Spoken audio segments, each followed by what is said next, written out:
And now, the show that bridges the gap between faith and business. Welcome to Bottom Line Faith. On today's show, we'll revisit Ray's conversation with Chris Allen, Chief Talent Officer for Movement Mortgage. It's still all about people.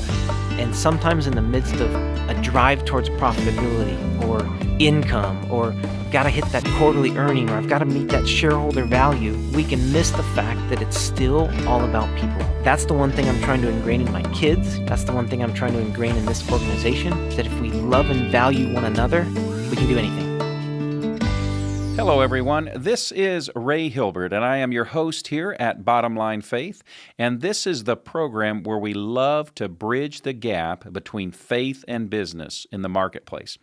We really want to encourage and equip you as a follower of Christ in what it looks like to live out your faith every day in the marketplace. You know, we get the opportunity here at Bottom Line Faith to travel the country, and we get to talk and have conversations with some of the most amazing godly leaders and learn firsthand their stories, best practices, their failures, and really how they, like you, are attempting to live out their faith each day in the marketplace. Well, we have incredible guests on a weekly basis, and every once in a while we have one of those conversations that we want to go back and we want to release it again because there was so much meat and so much content, and that is the case on this episode of Bottom Line Faith. We're going to be speaking, we're going to revisit our conversation with Chris Allen. Chris is the Chief Talent Officer at Movement Mortgage. Now, many of you might recognize the company Movement Mortgage. We've had on this program Mr. Casey Crawford, the founder and CEO of Movement. And if you haven't heard that interview, go check that one out. You're going to love it. And Chris is the guy who kind of behind the scenes where Casey's setting the vision and moving the company forward. Chris is one of the leaders behind the scenes that's really helping to build and shape the culture at Movement Mortgage. And in this conversation with Chris Allen, we actually have some additional content that, due to time constraints, were not on the podcast the first time we released this conversation with Chris. So you're going to want to check it out because there's some amazing additional thoughts and comments that he's going to offer. So grab a notepad, grab a pen, sit back, relax, and prepare to learn from Chris Allen, the Chief Talent Officer at Movement Mortgage.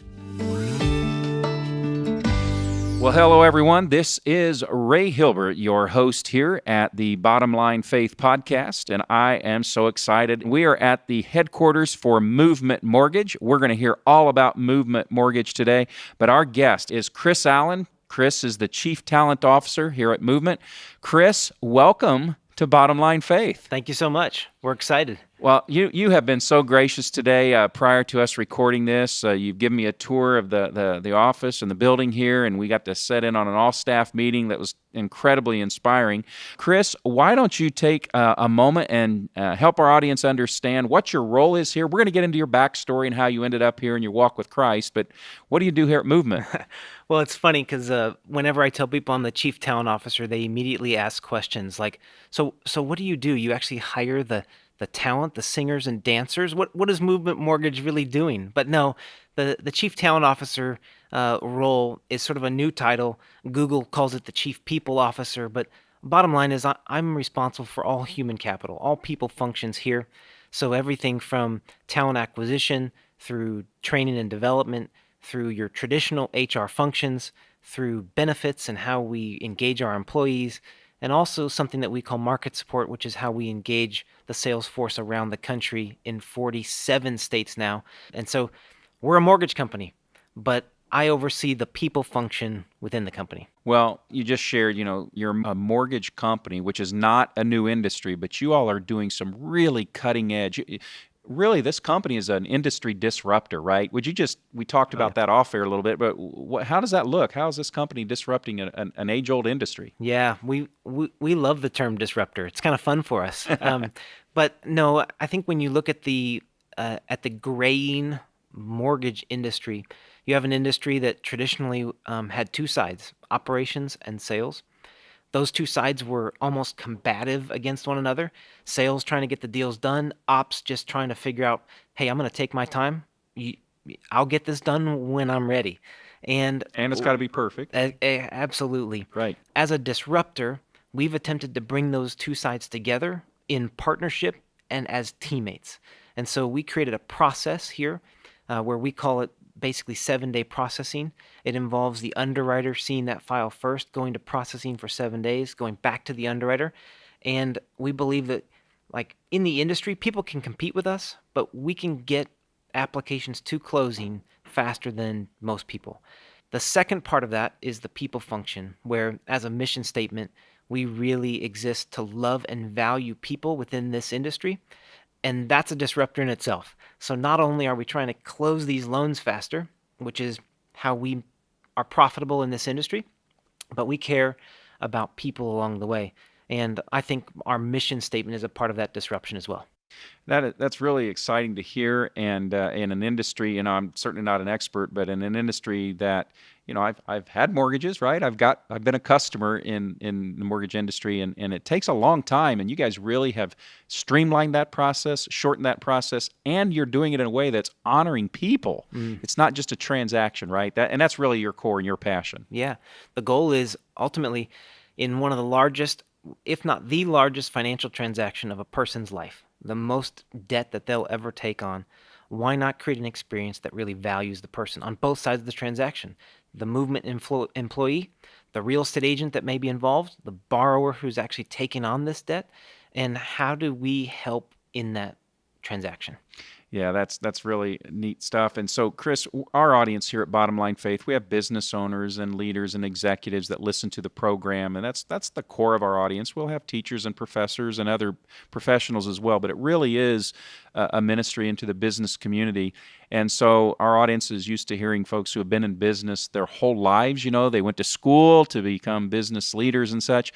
But you've had a really interesting journey of how you've ended up here. Would you take a moment and help our audience understand your story? Well, if I tell them, they're all going to stop listening. I doubt that. No, I grew up in the Chicago area. Ended up by God's grace at Wheaton College, and I was a soccer player. But I started out majoring in Christian education. And I realized that I had a passion for business along the way. It wasn't that I didn't have a passion for Christian ed. It was like I have some other interests. So I went to basically the office at the school and said, I want to figure out how to get more business. And they said, well, have you ever heard of interdisciplinary studies? I was like, no, I have no idea what that is. Tell me. And they basically allowed me to write a paper convincing a board of the combination of business and Christian education to create basically my own custom-tailored major. And so I ended up graduating from Wheaton with a full major of Christian education, about 20-plus hours of business, a couple hours of kinesiology. And the reason I share that is because that's what my career has looked like as well. I came out of Wheaton. I moved to Charlotte, North Carolina to play soccer after school with the Charlotte Eagles, which was a Christian professional soccer team. I played and was a part of the organization for 4 years, then transitioned into the pharmaceutical industry because a dad of a kid that I coached said, you'd be good. I didn't know anything about it, but I learned about corporate cultures. I learned about training. I learned about sales in that environment.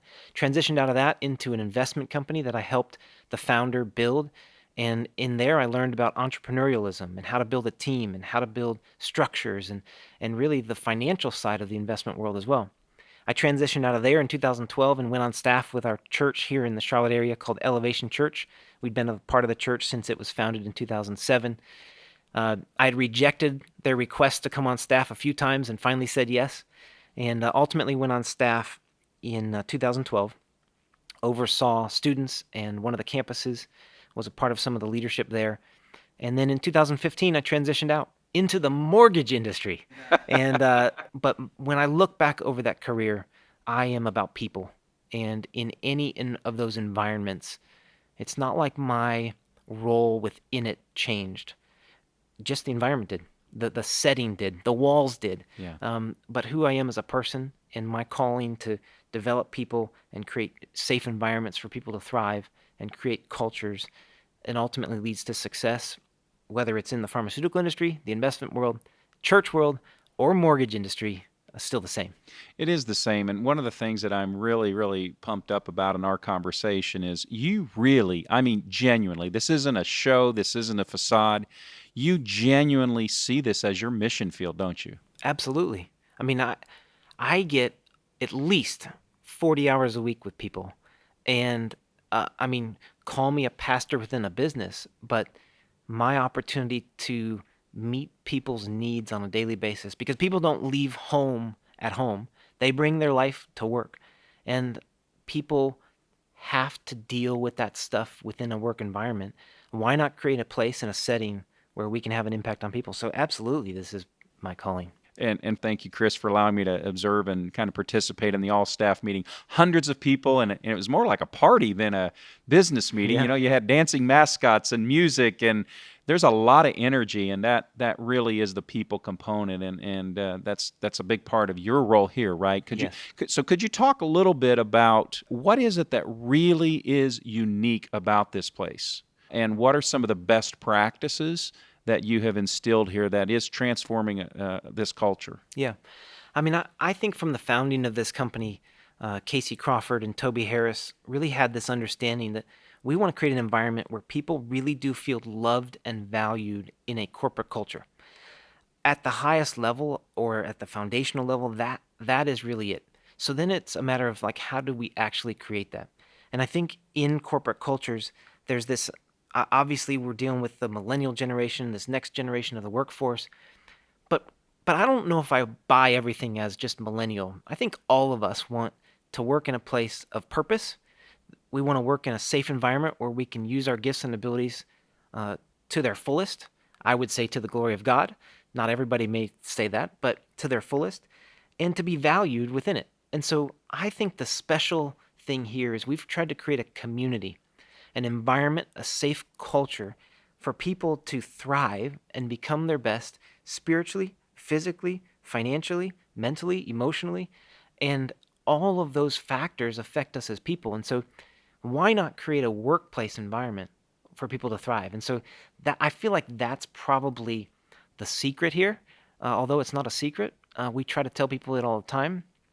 We're not perfect at it, but we're continuing to try and create an environment where people just enjoy their work, where they feel a sense of fun, they feel a sense of purpose, that they're a part of something bigger than themselves, where they see that there's potential, and where they feel like they're being developed and growing. And that's ultimately what people want.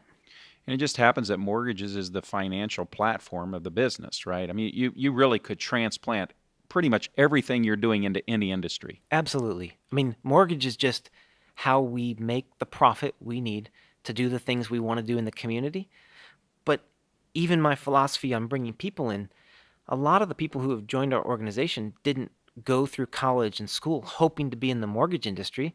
Many of us just sort of end up because God's called us to different places. And I think if you went and interviewed all the people in this building on like, hey, did you think you would be in the mortgage industry?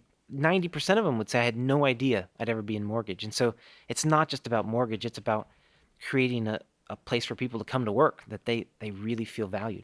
Well, in fact, you know, most businesses and business owners know that at some point they try to develop, you know, their mission statement, their vision statement, their core values and so forth.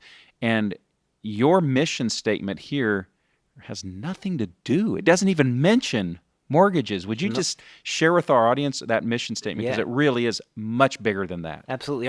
Our mission statement is we say we exist to love and value people by creating a movement of change in industries, corporate cultures, and communities. There's not the word mortgage in there. The most important thing and the reason we exist is to love and value people. We do that by then having a greater impact, a movement of change, a disruptor, if you will, in the industry, mortgages, or broader industries like the financial, industries in general, but also calling on corporate cultures. How do we help other Christian business owners, other Christian businesses, even secular businesses understand how to really love and value people? Because that loving people is sort of a statement that kind of people reject in terms of corporate culture. And then that third component is we don't just make money to make money. We want to be profitable because it matters for the impact that we can have in communities. And so we're doing a lot of things around the community. That's really Casey's heart and Toby's heart, is that we would have a greater impact on the communities in which we serve. Yeah, absolutely. And I had a chance to learn some of those things on the tour today. And so someone's listening to the program right now, and you're thinking, okay, mortgage company. Well, this company, even though the industry is really long-term and well-established, it's still young, right? I mean, it's not even 10 years old yet. So would you share the size and scope of the impact of the organization? Well, as we sit here today, we are an organization of about 4,300 people. 2,500 of those people have arrived in the last 24 months. So, as an organization, we have our operations side, 4 operations centers, we call them, in Norfolk, Virginia, Richmond, Virginia, the South Carolina, Charlotte area, and then in Tempe, Arizona. And then we have 1,600 or so loan officers, which we consider our sales side, in 47 states around the country. And they are in specific retail offices or could be working in relationship with a real estate brokerage. And so that's kind of the makeup of the company. I think the shock factor is that 2,500 people in the last 24 months, we've had explosive growth. The company was founded in 2008 out of the financial collapse when nobody else was starting a mortgage company. Casey and Toby had this vision that we could do it differently, and started with 5 people. It's been slowly growing, and then I think in 2012 you saw the beginning of sort of some exponential growth, and then 2015, 2016, and into 17 have been really explosive. No doubt about it. So what I love about this program is we share stories, we share best practices and examples, but more than anything, we want to be a voice of encouragement to other Christ followers. And so you just shared with us a story of a company that they didn't start a new product or service. They took a long-standing service product that's been in the marketplace, and it did not start in the best of economic conditions. In fact, some of the worst. And yet there was a core there. And so what words of encouragement would you have for, say maybe right now there's a Christ follower who owns a business or leads a company or a division in a company or whatever. They're thinking about a new idea or a different way of doing things. What words of encouragement would you have for them right now? Yeah.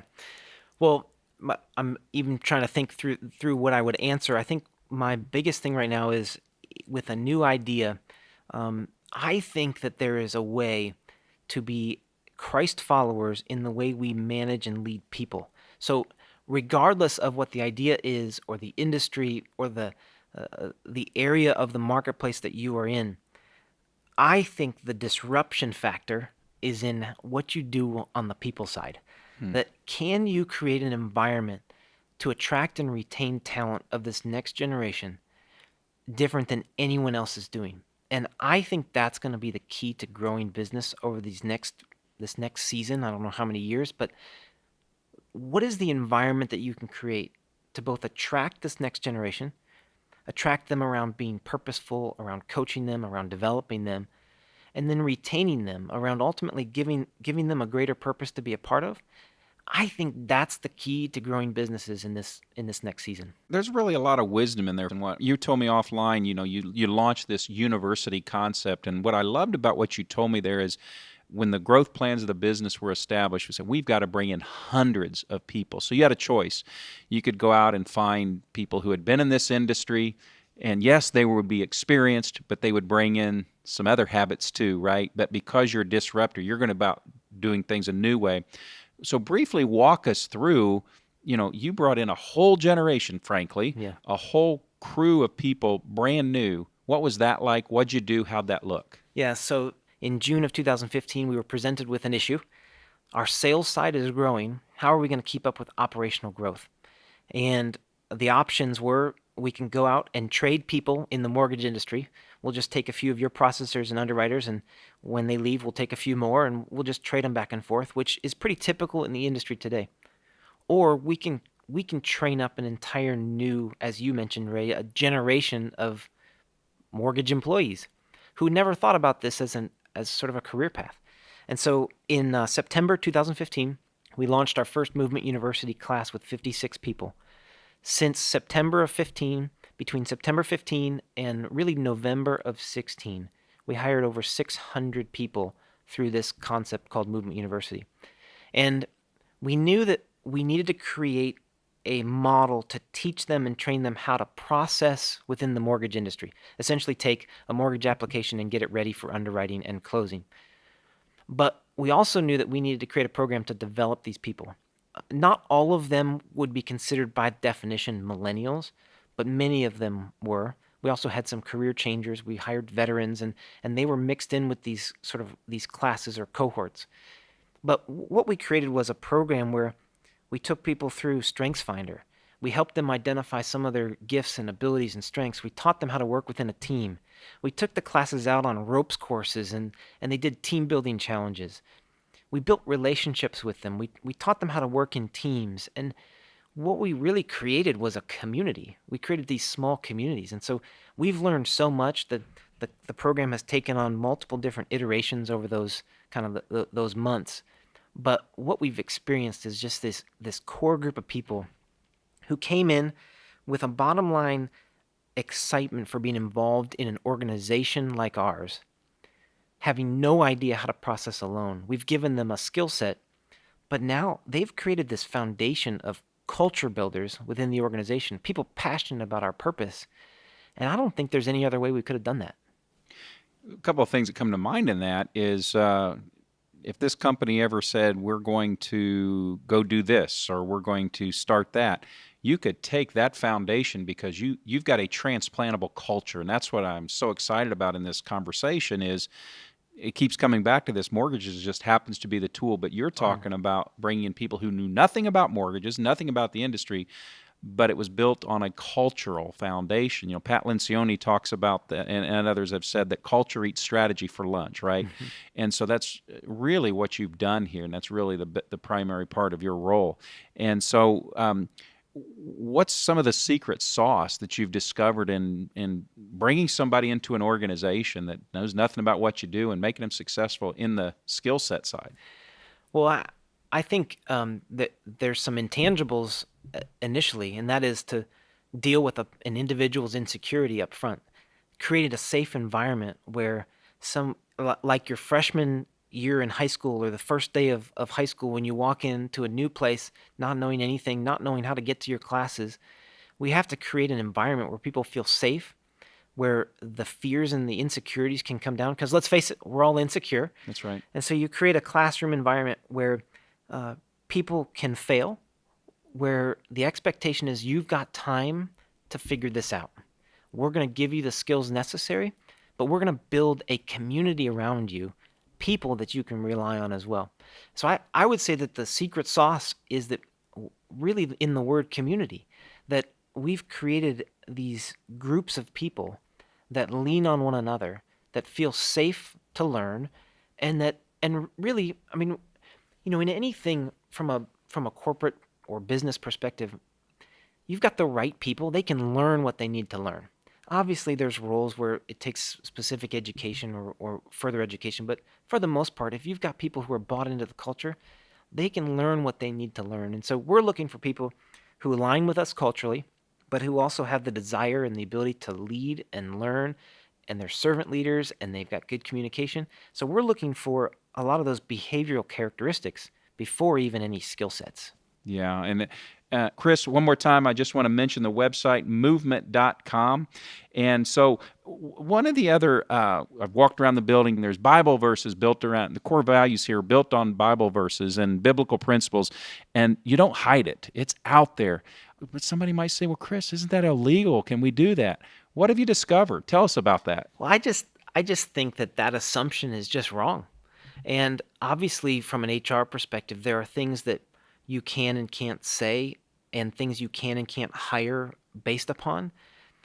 But there are no laws or regulations on us or myself proclaiming what I believe in an out front and bold way. And so as a corporation, and we are privately held, but as a corporation, we don't hide anything. And as we interview people, we are simply just saying, hey, do you feel like you understand who we are? And in those interviews, a lot of great conversations come up. But if nothing comes up and they feel comfortable in this work environment, we'll hire anyone that fits what we're looking for. And so I would just say man, we are out front with it, and yet we have an entirely diverse workforce here as well. Sure, And they absolutely. know what we stand on, they know what our priorities are, but they're also choosing to be a part of it. And what a great platform to impact lives as well. And so I know people of all religious affiliations in this building, and I just think it's a fantastic environment to do ministry. And so, as you mentioned earlier, like I do see this as my ministry. Absolutely. Okay, one of the things we love to share is mistakes, lessons learned. You've had this incredible journey, this incredible pathway where God has had you in corporate settings and in church settings, and then back here now, back in the business world. Greatest lesson you've learned, or greatest mistake you've made? Yeah. What'd you learn from it? Well, I think the greatest lesson is everything rises and falls on leadership. And leadership is so important. And when you're growing rapidly, when there's exponential growth, when you're trying to build a culture, it is vital that the leadership that is in place is completely aligned with the mission and vision. Now, from a mistake standpoint, because I tend to be pastoral and everybody comes and talks to me about everything, I'm in the HR space. I hear everything that's going on. I hear how employees view their bosses. I hear about employees who are resigning, who were fired, everything. I hear everything. I put all the little puzzle pieces together. My caution is in what do I do with that information? And as a Christian leader within this organization or in any organization, how do I take what I'm hearing and filter it through the multiple filters of, okay, that's just a disgruntled employee. That's a real issue. That's something I need to go deal with. That's something I can leave. That's something I can let work itself out. Or that's something I need to go get involved in. That discernment has created some mistakes in the past for me where I just want to point out problems or issues because I'm just so wired to go solve that I have to be careful and really discerning about what I do with the information that I'm hearing within the organization. So from that idea of like everything rises and falls on leadership, but yet leaders, we need to be careful about and discerning about what we do with the information that we've got. That's probably the greatest lesson and mistake all tied together. Well, you're also dealing with confidential information and very personal information, and sometimes you need to maybe get help or insight, professional, right, from whether legal counsel or whatever. So there's a delicate balance there, right? I probably need all kinds of professional help. So, Chris, I shared with you, we would have a great conversation, and what a great conversation we've had today. But I call this our 423 question, where Solomon says that above all else, guard your heart, for from it flows the wellspring of life. It really is about our heart and what's inside of us that's going to determine the course of our life. So let's just pretend that you're at the end of this side of eternity and you have a chance to gather your friends and loved ones around, and you're going to have the chance to pass along the most important wisdom or advice that you could pass along. What would you say? And tell us more about that. I'll state it in a statement that I've got posted even in some of my profiles, but then I'll break it down. It's all about people! Exclamation point. And when you look at the greatest commandments that the Lord ever gave, love the Lord your God with all your heart, soul, mind, strength, everything you are, and love your neighbor as yourself. Love people. And at the core of everything that I am and that I do, above all else, it's all about people. Now, that can be broken down in so many other ways, but ultimately, that for me, as I filter through like every task that I have to do, every project, every team that I have to put together, every team that I have to build, every employee that I have to hire or dismiss from the organization, it's still all about people. And sometimes in the midst of a drive towards profitability or income, or I've got to hit that quarterly earning, or I've got to meet that shareholder value, we can miss the fact that it's still all about people, regardless of the industry, regardless of the environment, regardless of the organization, nonprofit, church, business, doesn't matter. It's still all about people. That's the one thing I'm trying to ingrain in my kids. That's the one thing I'm trying to ingrain in this organization, is that if we love and value one another, we can do anything. It's all about people. I've done dozens and dozens of interviews here at Bottom Line Faith, and I will tell you, absolutely, without question, that is one of the most powerful and profound statements and reminders, because it's so easy for it to become about the transaction, or it's so easy for it to become about the goal or the reputation. You're speaking the heart of God. That's the driver here. That's it. And if I'm called to be all that God's called me to be, then I've got to speak what He's speaking.